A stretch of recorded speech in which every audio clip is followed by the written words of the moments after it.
things you need to know about the Aspen collection. Number 1, Magic Grab.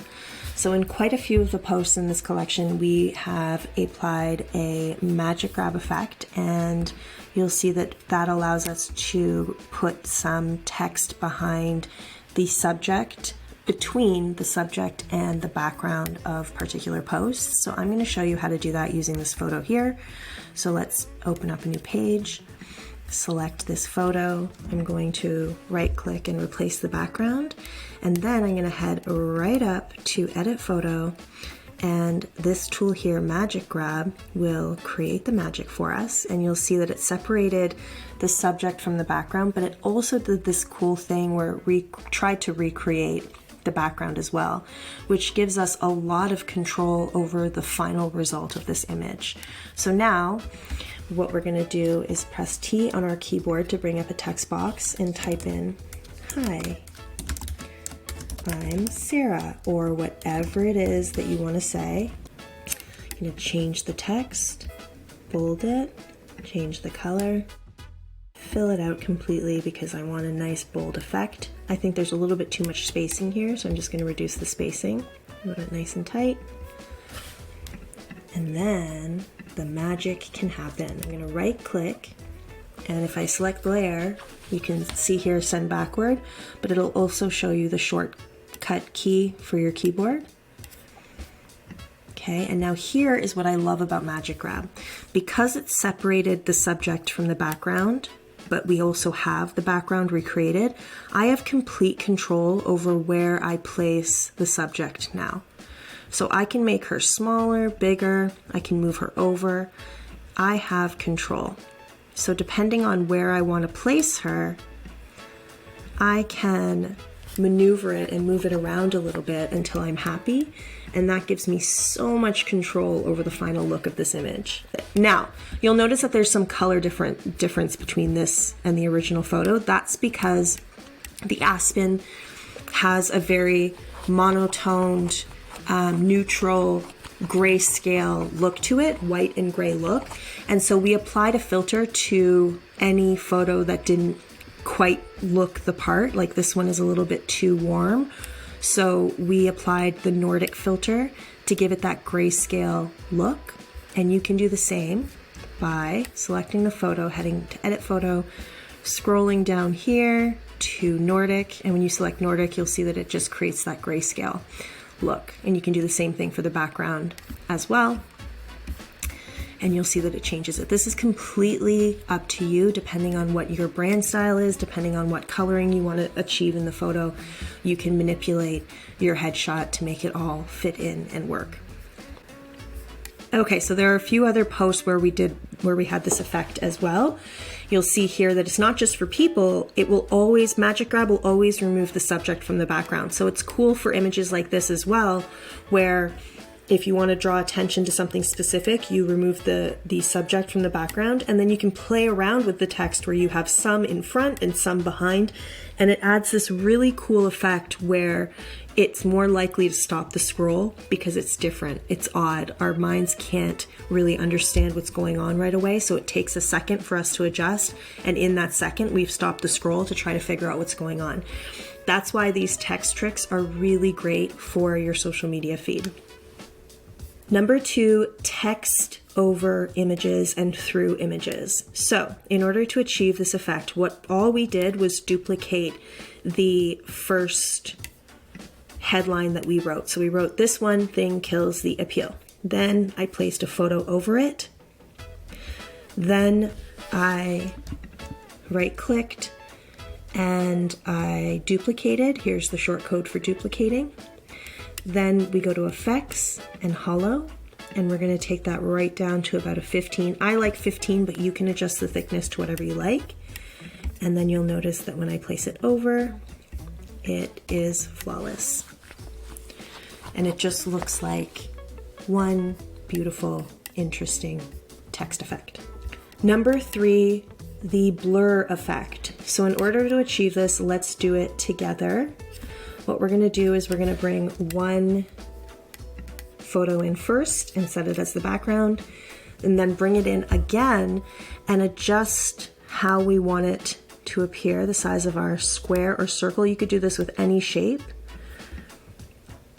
Okay, and then once I've adjusted it to be the size that I want, I'm going to double click and then drag the photo inside to match the background image. You can see that there's a slight transparency, so I can match it perfectly over the original photo. Okay, it doesn't have to be perfect, but the closer to perfection, the better the effect looks. Okay, so now with my second photo selected, head up to Edit Photo, Blur, Whole Image, and then the intensity is completely up to you. And there we go. That is how we achieve that effect. Again, you're going to see a color difference between this one and that one. It's just because we selected Nordic again to give it that grayscale look. So let's do that together just so I can show you one more trick when we're using this blur function. You can see that now we can really see this box becomes very crisp. Like we can see the border of the box perfectly, which gives it a nicer effect, which gives it a more obvious effect. So in order for you to achieve the same look, you might not want the Nordic filter. You might not want any filter, in which case this is the trick that you can use. You can head to adjust and just adjust the brightness of the image, either darker or lighter, it doesn't matter. And as long as there's contrast between the background image and the foreground image, you will be able to see this nice sharp outline box, and it will look really crisp and beautiful. Number 4, icons. We have such cute icons in this one that did not come from Canva. So how do you do this? Well, number 1, first of all, if you have Canva Pro, you do have a lot of options available to you. You might not necessarily need to go outside of Canva to find these icons. So if you like this post, for example, but you want to use it throughout the year for different lists that you're making, you're going to need different icons. So let's say you say spring season decor tips, and you have to change all of these icons. Well, you would just head to the element section, type in whatever it is you're looking for, so lamp, with the word icon behind it. And you're gonna make sure that you head to graphics, see all, and then you're gonna get a whole bunch of options here. Now, if you have the Pro version, you really do have a lot of options. You might not need to go outside of Canva, but I find there is one site that I rely on over and over and over again, and if you've been here for a while, then you've heard me say it. It's called iconfinder.com, and it is great, and here's why. Let me show you. So here we are, iconfinder.com, and if I head to the search, I'm going to type in lamp. I'm going to select free, and then it's up to me. If I love this one, all I have to do is make sure to select SVG and download in SVG format. I head back to Canva and upload my lamp. And when I click this lamp into my graphic, because I uploaded it as an SVG, I now have full control over the color. So this gives me absolute control. And a really good tip is to now put this into an icon folder so that you can access it really easily for any project. And number 5, how to add your logo so it looks realistic in these mock-ups. You'll see that we have one here, added the logo there. That one's pretty simple. We added a logo here to the cup. Again, pretty simple. And then we added one to this guy here. And what I want to show you with this post is not only the logo, but how we achieved this entire effect, because it incorporates a lot of the tips and tricks that I just showed you. So let's start from scratch. With a new page, I'm going to grab my cups. Again, right click and replace background. Going to position them where I want them in the frame, and then I'm going to head to edit photo and magic grab. And this is going to grab the cups from the background. So now I have a little bit of control. I can make them smaller, bigger, whatever it is that I want. Now we're going to, let's do the logo first. So if I want to replace that Mark Collective logo with my own, I'm simply going to delete the Mark Collective logo, and then I'm going to place my logo wherever it is I want on this cup. But If it's too black, if there's too much contrast, then it tends to look unrealistic because that's generally not how things are printed. So I like it to go at around 90 or even 80. I like to play around with the opacity so that it looks like it was actually printed on the cup. If we can see the grain of the cup, then we're good, because that is generally how things are printed. So we want just enough transparency to really make it look like it was printed on that cup, and that gives it a really photorealistic effect. So just play around with the transparency, position it wherever you'd like, duplicate.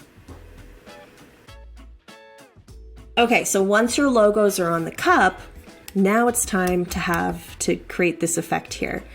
So we are going to press T on your keyboard to bring up a text box, and then type in whatever it is that you want to say. I justified it this way. We're going to make it super big. Change the text, bold and bold. Change the color. And then again, right click, layer, send backward. Here's the short code. I'm going to keep going till it's right on the background. And as you can see, I can't really make out that word there. I can make out Y, I can make out us, but I can't make out choose. So all I'm going to do is duplicate this, but I'm going to delete Y and I'm going to delete us because I don't need those to be over the cups. I can read them just fine. And then effects, hollow, 15. I like it about 15. And now position it perfectly, and there you go. And now we can read it, and it looks very, very cool. And if you go to pexels.com, or you even go to the photo section inside of Canva, and you type in flat lay, you're gonna see a whole bunch of things that you can do this with. So flat lay is pretty much what you wanna write in to get that overhead look, so that you can then remove the subject from the background and add cool text behind. And that is it for the Aspen, my friend. Happy designing.